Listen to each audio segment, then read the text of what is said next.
Então, já gravando aqui nossa live do dia 26 de janeiro de 2021, às 5 da manhã, para ser mais preciso aqui com o horário às 5h03. Todos aí devidamente dispostos e animados, né? Entre nós, os mais corajosos. Hoje, Leandro, seja bem-vindo, cara. E aí vamos iniciar hoje, né? Na verdade, dar continuidade, ao nosso segundo eixo. Todos ouvem bem aí, né? Alguém pode dar um feedback? Tá joia, Ralf. Maravilha. Ao nosso segundo eixo, que é o eixo do autoconhecimento, né? De modo assim bem abreviado, se vocês recordarem o que foi tratado lá na nossa primeira live, percepção da realidade e distorções do conhecimento, houve uma introdução, e nessa introdução a gente apresentou a tese central da nossa jornada, de modo bem resumido, bem abreviado, e falamos sobre o autoconhecimento como uma atividade própria do homem, que busca conhecer a si mesmo diante do problema do pensamento, né? Até citei uma das sentenças apresentadas pelo filósofo Olavo de Carvalho, de que o homem ele se conhece como um todo, ele conhece a realidade como um todo, mas quando ele se pensa por partes. Isso vai ficar bem claro aqui. Também citei uma das frases célebres do Santo Agostinho, de que o ato de conhecer-se, ele só é verdadeiro e real à medida em que eu busco conhecer o próprio Deus. Exatamente porque o Deus, ele representa o que ele é, né? Unidade. Ele representa o que é, né? Na verdade, ele demonstra o que ele é, a unidade. Então, à medida que eu busco essa unidade, e eu busco o reflexo dessa unidade em mim mesmo, é quando eu posso me conhecer. No mais, tudo mais, minha cadela acordou. Todo outro meio de conhecer-se é, na verdade, um meio de conhecer uma imagem que é um simulacro de mim mesmo. É uma imitação de mim mesmo. E essa imagem, ela vem, assim, de um modo bem abreviado, ela vem encarregada, ela vem imbuída, vem cheia de uma série de juízos. Quando a gente pensa como deveria ser, como eu deveria ser, esse como eu deveria ser, na verdade, é um pensamento que, muitas vezes, é um pensamento meramente imagético, pouco reflexivo e cheio de juízo. É como se fosse um grande juiz pensando acerca da sua própria realidade e, geralmente, de um modo muito injusto. Então, a gente vai perceber hoje uma nova dimensão do autoconhecimento que não é usual.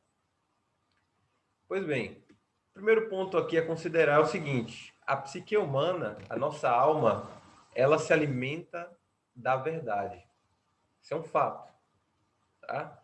A nossa psique, ela busca, ela almeja, ela corteja, ela anseia pela verdade, em tudo e por tudo.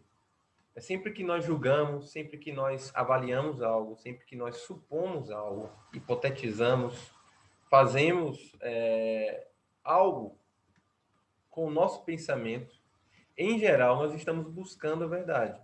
Veja a questão da suspeita, né, e da dúvida, por exemplo. Alguém pode dizer assim, eu suponho que eu estou sendo enganado. Né? Será que eu vou conseguir um emprego? Será que amanhã vai chover? Coisa mais simples. Devo ou não devo fazer tal coisa? Devo ou não devo fazer essa escolha? Né? Será que estou sendo traído? Todas essas e outras questões são questões nas quais nós estamos buscando uma coisa, a verdade. Algum grau de certeza para uma colisão de teses, de possibilidade de dúvida. Né? E algumas dessas questões elas só podem ser melhor resolvidas, e outras nem tanto, diga-se de passagem, por meio do conhecimento. Todo conhecimento, todo esforço por conhecer algo tem um quê de alto. Alto é para mim, para o eu, para mim. Então, todo conhecimento ele tem esse quê. E com isso eu quero dizer o quê? Que na atividade intelectiva, que é a atividade própria do homem cognoscente, o homem que busca conhecer, né? Há ali um interesse que revela alguma necessidade. E essa necessidade, por definição, que vem de Neck mais cedo, aquilo que tem que ser de uma determinada forma e não pode ser de outra forma, por natureza e por definição, então, é uma necessidade inviolável. Já estava posto desde o plano da criação, né? E assim parece que vai continuar até os últimos dias. Então, um dos problemas do conhecimento, quando distante de uma contemplação amorosa, como nós vimos lá na nossa primeira live, quando distante da confissão honesta, a confissão da consciência para Deus, e de uma introspecção excruciante, porque a introspecção sincera, ela é dolorosa, é a necessidade de assumir uma perspectiva. Esse é um dos problemas do conhecimento. Lembra que quando eu penso a partir de uma perspectiva. Quando eu conheço, que é uma contemplação amorosa, eu conheço o todo. Quando eu penso as partes. A realidade, ela se apresenta em sua totalidade para nós. Cada ente, como um ente unitário, tudo que existe se apresenta como uma presença total. Mas, quando eu penso a realidade do ente, com o pensamento fragmentado, é assim que eu vejo. Ele assume para mim uma posição, um caminho, um viés, como muitas pessoas gostam de falar, uma representação, por fim. E isso vale até para mim mesmo, né? Vou dar um exemplo. Quando alguém nos critica ou nos elogia, né, tanto faz, veja só. Alguém nos diz assim, oh, como você é amoroso, como você é compassivo, como você é calmo, compreensivo, ou, de modo crítico, como você é fracassado, você é um ignorante, etc.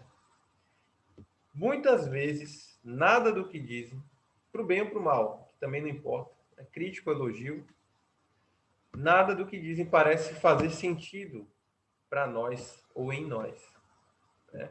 Nada parece condizer com o que somos. Agora veja, nada parece como dizem que somos, muitas vezes, porque nós não estamos nos vendo daquela forma a partir da qual a outra pessoa nos vê, a partir da perspectiva pela qual a pessoa nos vê.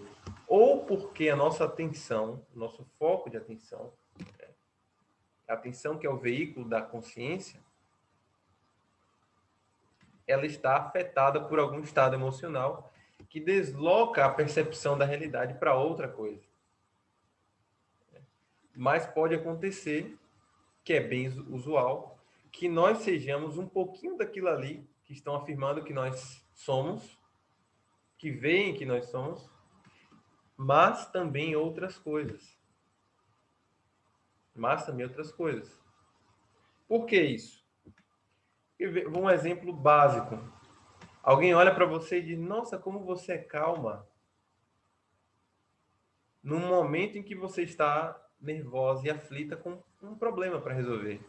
Aí você olha para si mesmo e pensa assim, não, essa pessoa está enganada a meu respeito. Eu não sou calma. Só que você está esquecendo naquele instante que você já esteve calma, ou que talvez a calma, a tranquilidade seja uma característica sua de caráter, ou até mesmo de temperamento. Mas naquele momento ali, a sua perspectiva, a sua posição, a maneira pela qual você está se vendo, é negligente com outras partes de si. Você não consegue ver o todo, você está vendo uma parte. E aí você acaba sendo negligente com um julgamento. E às vezes até extremamente autocrítico. Às vezes até exagerado na crítica contra si mesmo. Então a gente não pode esquecer também que esse rastro que a nossa conduta deixa sobre a Terra, né, que é um rastro narrativo, como a gente vai ver mais adiante, ele se apresenta de diversos modos, em alguns momentos, para outras pessoas de uma forma, para algumas pessoas de outra forma, E isso, por vezes, nos passa despercebido. E é interessante como as pessoas servem para nós, muitas vezes, como testemunhas do que nós somos, de fato, né? Porque às vezes a gente se esquece disso. Às vezes a gente se esquece disso. Paramahansa Yogananda, um guru indiano e Prema Avatar, ele ensina que devemos ser duros com nós mesmos. Duros no sentido de quê? Ser honesto. Porque o mundo ama a hipocrisia, como ele diz. Nossa, como você é maravilhoso. Nossa, como você é fantástico. Você é um cara fantástico. Você é sem defeitos. Ó, olha que gravidade isso. Você é sem defeitos. Coloca você no patamar de santo, praticamente. Quando no fundo, lá no seu interior, você sabe que muitas vezes você é um grande miserável. Isso para não dizer outras coisas. E o oposto é verdadeiro. Como você é um miserável, como você é um desgraçado. E aí é uma avaliação sempre total, né?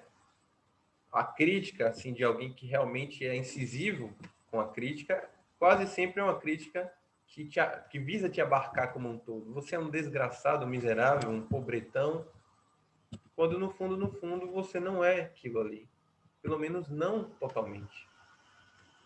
Então, nós devemos ser honestos com a nossa própria consciência, né? Que, como uma testemunha, ela capta tudo o que nós percebemos, tudo o que nós pensamos, tudo o que nós sentimos. A consciência, portanto, é algo mais próximo do que se pode chamar de eu. O que se pode chamar de eu em nós, né? O que se pode chamar de eu em vocês seria a consciência, né?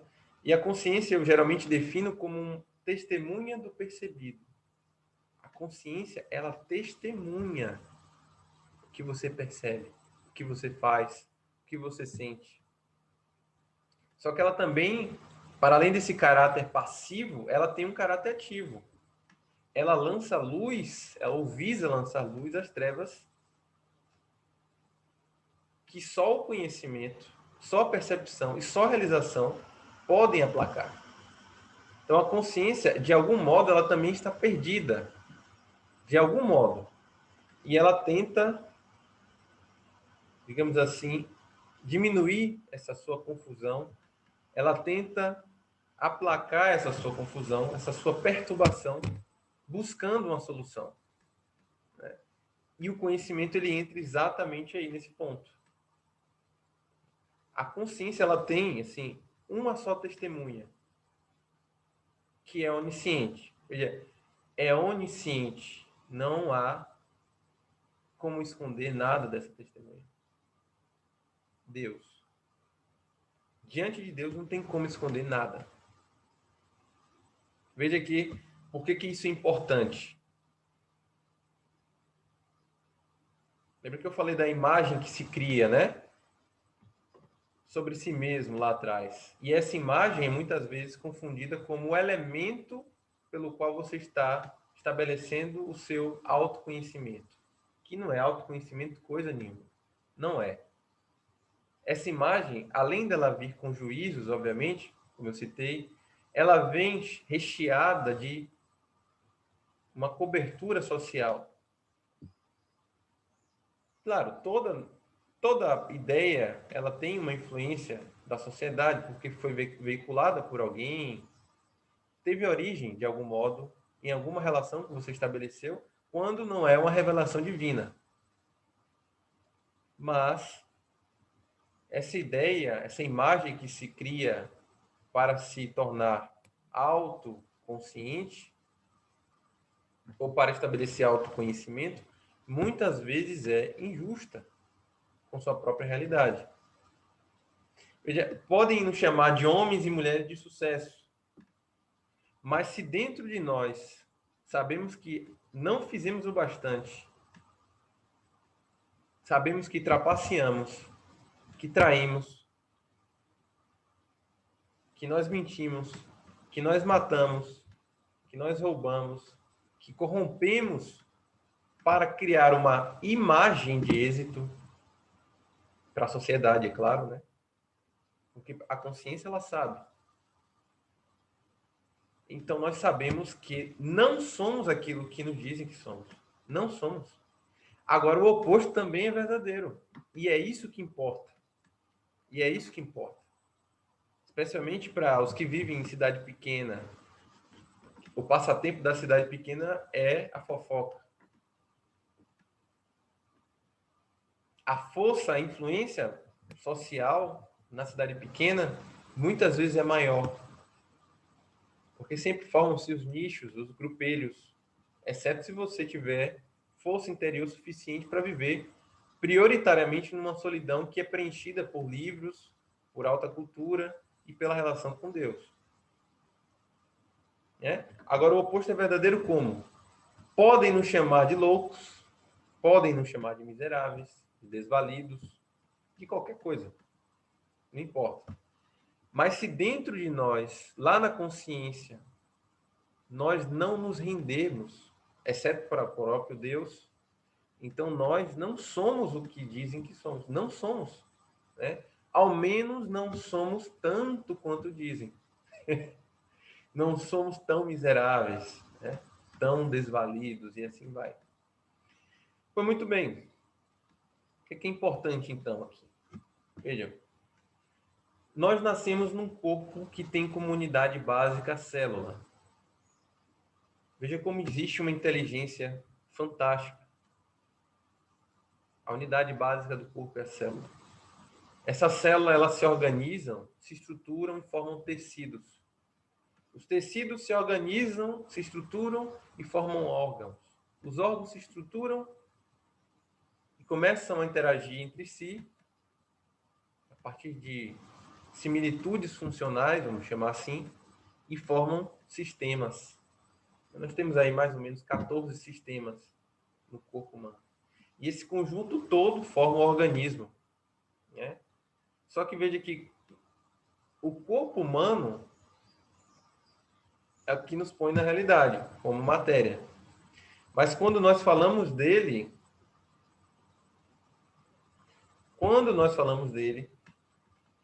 nós não falamos como se nós o fôssemos. Já perceberam isso? Nós sabemos que mesmo a nível discursivo, quando a gente está conversando, a gente sabe que não é o corpo. Claro, existem os graus de identificação com o corpo. Existem os graus. Mas, de algum modo, o corpo não entra, pelo menos discursivamente, como o que nós somos. Ele não nos define em absoluto, exceto pelos seus acidentes, de algum modo. E é por isso que existe o que lhe dá forma, que é a alma. A psique, como chamavam os gregos. Ele dá forma, dá vida à matéria sólida do corpo. A alma dá forma ao corpo. De algum modo, assim, de um modo bem sucinto, a nossa psique, ela é composta por algumas faculdades, como a imaginação, a memória, a razão, a consciência. E aí, psicologicamente, a gente poderia, assim, pedagogicamente também, separar essas faculdades em pelo menos 3 esferas, como nos ensina o Miranda de Sá.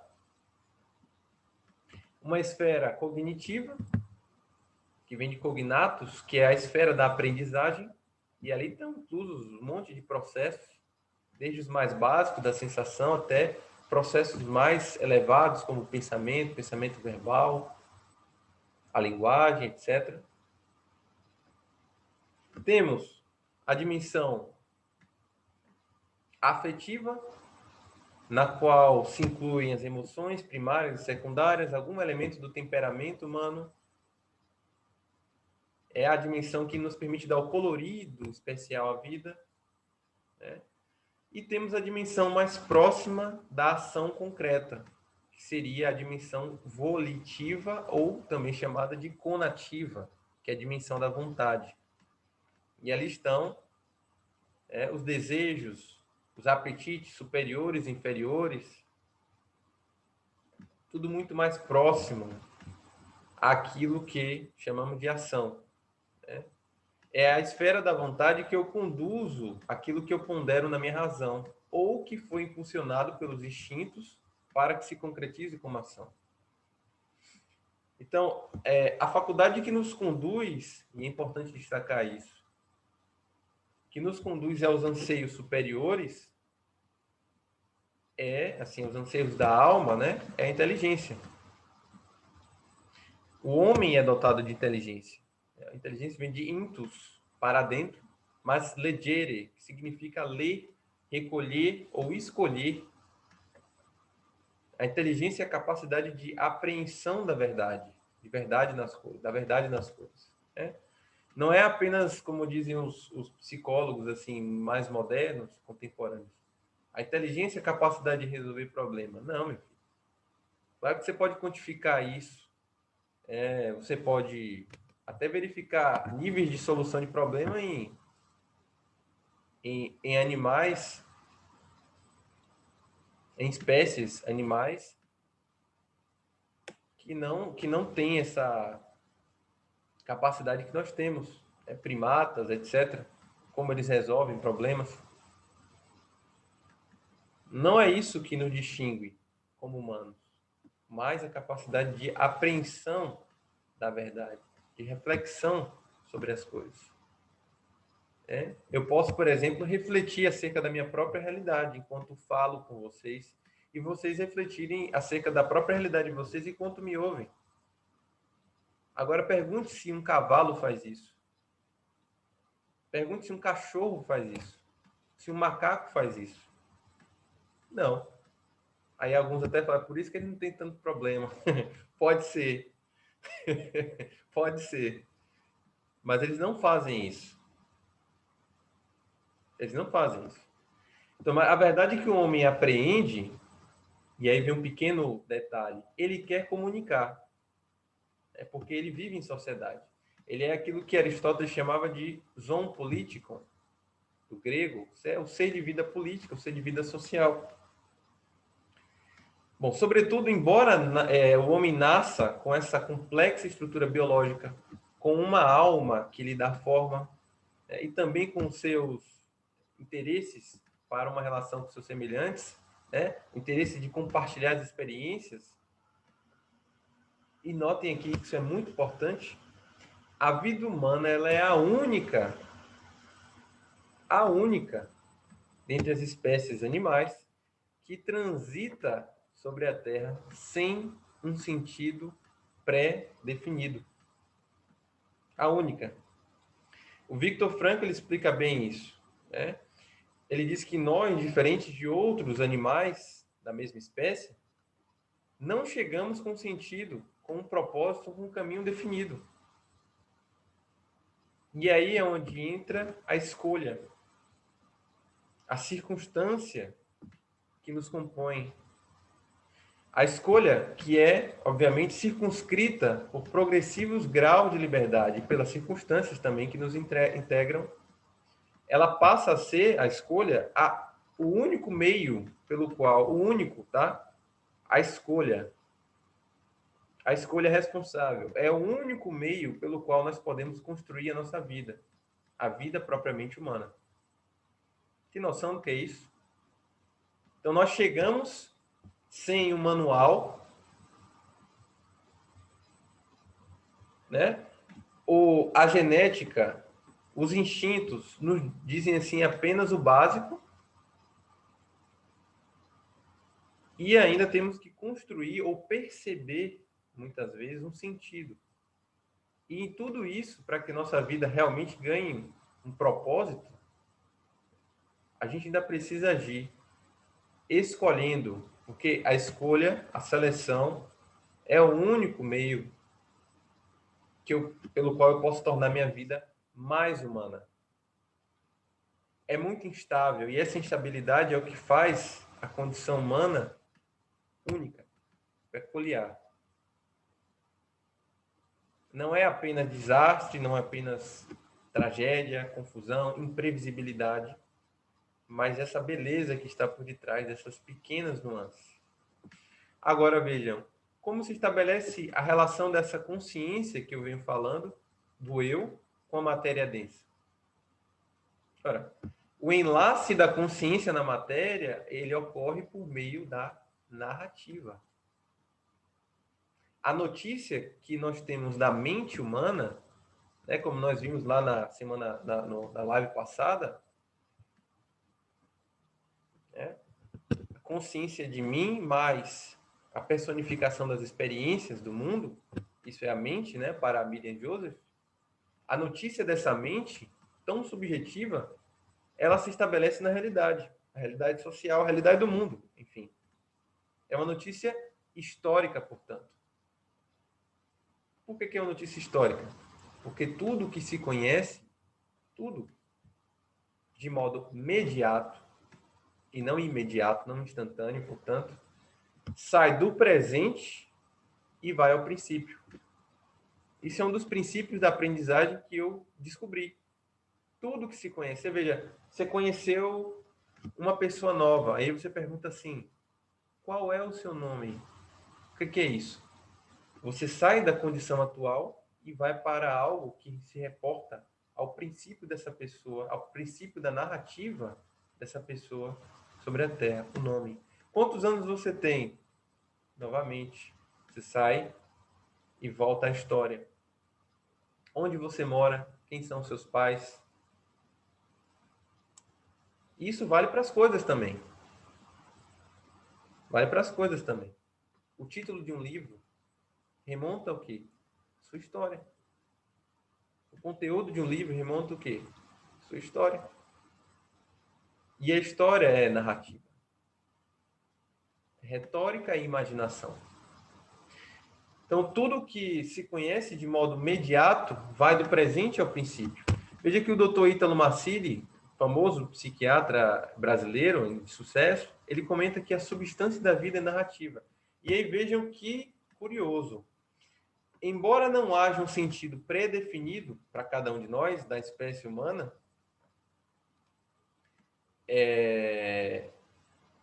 ao menos enquanto nós buscamos por esse sentido, há certas molduras nas quais se encaixam o delineamento das nossas vidas. A primeira dessas molduras é a casta, a qual pertencemos. A segunda é a da inclinação narrativa para a qual nós estamos condicionados. Isso aí a gente vai ver um pouco mais adiante. Então, a nossa experiência ela se desenrola em sucessivos graus de liberdade. A liberdade é um fenômeno que, na vida humana, ele é indissociável da responsabilidade. O que se opõe a essa liberdade é a libertinagem. Seria o quê? O exercício da livre ação, da livre escolha, para o serviço dos baixos apetites. Né? Pois bem, a liberdade ela é condicionada pelo nosso próprio desenvolvimento, de algum modo. Inicialmente, biológico. Né? Depois, dado o instante, psicológico, social, espiritual. Agora, na condução desse desenvolvimento da liberdade, dos graus de expressão da liberdade, dos interesses, está a personalidade humana. Veja que interessante, por exemplo, o bebê. O bebê ele não consegue andar, falar, ele não consegue comer sozinho, trocar as próprias roupas, limpar a bunda suja de cocô, nada disso ele faz deliberadamente. Quaisquer uma das suas necessidades, ele vai depender da sociedade, de um recorte mais nuclear da sociedade, que seria a sua família. A unidade básica da sociedade. Sua mãe, seu pai, para poder, tadinho, ser atendido. Mas à medida em que ele vai se desenvolvendo neurobiologicamente, também vai havendo um aumento do seu grau de liberdade. Ele vai conseguindo se expressar. Ele vai conseguindo se expressar com alguma liberdade, por assim dizer, autoconsciente. Ele começa, é maiorzinho, a expressar as vontades dele, né? E aí você veja a dimensão psicológica entrando no jogo. Ele expressa seus apetites, seus interesses, que já são comunicados, né? Até que chega o ponto em que ele pode não só comunicar. Mamãe, quero tal canal, mamãe, põe tal desenho, papai pega o biscoito ali. Ele pode agir. Ele pode deliberadamente, já maior, satisfazer as suas vontades e necessidades. Então, a liberdade ela recebe o aval do desenvolvimento físico para que haja a sua expressão, enquanto ganha delimitação, contorno da dimensão psicológica e social, nas quais a responsabilidade se constrói. Então, a vida ela desenha uma história. Essa história ela tem um destino final sabido, qual seja a morte. Todos iremos morrer. E esse destino ele é um fato inegável e um acontecimento inevitável. No entanto, em cada momento se faz um novo destino. Um destino mediado por cada escolha que se afirma como um ato de consciência e da vontade livres ou atados aos vícios, e que é, queiramos quer não, uma ação responsável da vida madura. Então, diante de tal destino, a morte, apenas uma questão pode nos servir como motivadora de delimitação de uma vida que vale a pena ser vivida. Uma questão. Nessa questão, cujo filósofo Olavo de Carvalho sintetizou numa tarefa assim esplêndida, apresentada no seu cofre, que ele chamou de necrológico, estão apresentados ideais e colocados os juízos nos seus devidos lugares. Os ideais e os juízos estão nos seus devidos lugares. Não se busca mais, dessa forma, julgar-se ou conhecer-se como uma imagem hermética, fechada. Por exemplo, quando nós pensamos, sei lá, em Napoleão, em Odisseu, lá na Odisseia, em Aquiles, na Ilíada, né? O príncipe da Dinamarca, lá em Shakespeare, ou no próprio Shakespeare, ou em quem já morreu, que era nosso vizinho. Não se pensa assim de modo fechado. Por que não se pensa de modo fechado? Porque muitas vezes, e é bem comum isso, a narrativa dessas vidas ela não se estabelece de um modo completamente autoconsciente. Apenas Deus está completamente consciente, lembrem disso. Nós estamos em perspectivas e nichos. Então, até a vida daquela pessoa que para nós tem completo sentido, para ela em dado momento pode não ter sentido nenhum. Ela pode estar completamente perdida, mais perdida que segue um tiroteio. Mas o serviço que ela desenvolve tem tanto sentido que para nós, observadores, a vida ganha sentido também. Né? Então, embora a vida de outra pessoa pareça ter esse sentido, no mesmo instante ela pode não ter sentido nenhum. Né? Mas os indicativos de direção que nós percebemos podem facilitar, digamos assim, a compreensão para nós, enquanto a outra pessoa está lá, tadinha, confusa. Vendo Alexandre o Grande, por exemplo, Alexandre Magno, parece que ele compreendia tudo que tinha que fazer, parece até que tinha um manual da vida dele, né? Não. As coisas que a gente pode afirmar que Alexandre sabia que iria morrer. Algum dia, de algum modo. Talvez ele soubesse do desejo dele de conquistar, talvez ele percebesse a narrativa, a tônica da narrativa heróica na vida dele, e pronto. Pois bem, diante dessa realidade inevitável da morte, os desafios de vocês são dois, para hoje e para amanhã. O primeiro deles é: escutem a música Epitáfio, dos Titãs, e descrevam o que vocês não gostariam de ter deixado de fazer se estivesse morto e se você estivesse observando a sua própria vida, numa perspectiva de autorresponsabilidade, não de vitimismo. Troque o acaso da música pela própria vontade de ser o que deve ser, pela própria responsabilidade, portanto. E o segundo desafio é o seguinte: você indica como gostaria de ser lembrado póstumamente, ou seja, pós-morte.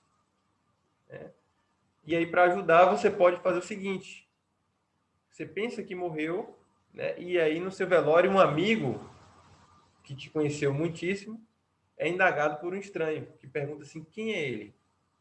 E esse amigo vai narrar quem é você, quem foi você, não a partir de conquistas banais, materiais, mas a partir dos seus feitos históricos.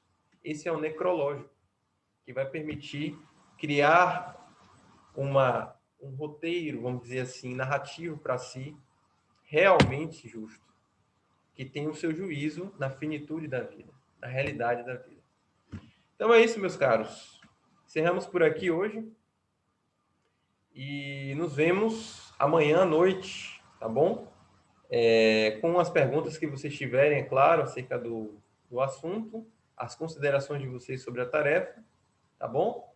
E tenham um ótimo dia, bom café aí para todos.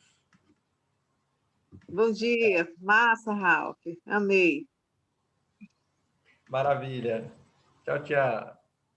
Vai reverberar até acho que durante muito tempo. Maravilha, gente.